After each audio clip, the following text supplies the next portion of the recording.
आराधना और गरीब किसान। एक छोटे से गांव में एक बहुत गरीब किसान रहता था। उसका नाम था रामू। रामू के पास थोड़ी सी जमीन थी, लेकिन सूखा पड़ने की वजह से फसल बार बार खराब हो जाती थी। घर में बूढ़ी माँ और 2 छोटे बच्चे थे।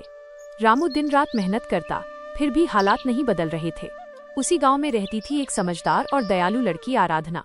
आराधना शहर में पढ़ती थी, लेकिन छुट्टियों में गांव आकर लोगों की मदद करती थी। एक दिन आराधना ने देखा कि रामू खेत में बैठा रो रहा है। आराधना चिंतित होकर पूछने लगी, काका, आप रो क्यों रहे हो? रामू आंसू पोंछते हुए कहता है, बिटिया, इस बार भी फसल सूख गई। अब बच्चों का पेट कैसे भरूंगा? आराधना का दिल भर आया। उसने तय किया कि वो किसान की मदद जरूर करेगी। उसने गांव के बुजुर्गों से बात की और खेती के बारे में जानकारी ली। अगले दिन आराधना रामू के घर आई। आराधना कहने लगी, काका, अगर आप चाहें तो मैं आपकी मदद कर सकती हूँ। रामू उदास होकर बोला, बिटिया, मदद तो बहुत चाहिए पर कोई रास्ता नहीं दिखता। आराधना मुस्कुराते हुए बोली, रास्ता मेहनत और सही सोच से निकलता है। आराधना ने रामू को सरकार की किसान योजना के बारे में बताया। उसने मोबाइल से फॉर्म भरा, बैंक खाता खुलवाया और सस्ती सिंचाई तकनीक समझाई। कुछ महीनों बाद खेत में हरियाली लौट आई।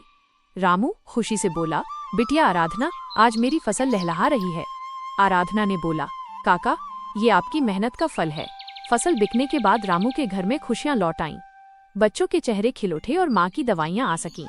रामू भावुक होकर बोला, बिटिया, तू मेरे लिए भगवान से कम नहीं।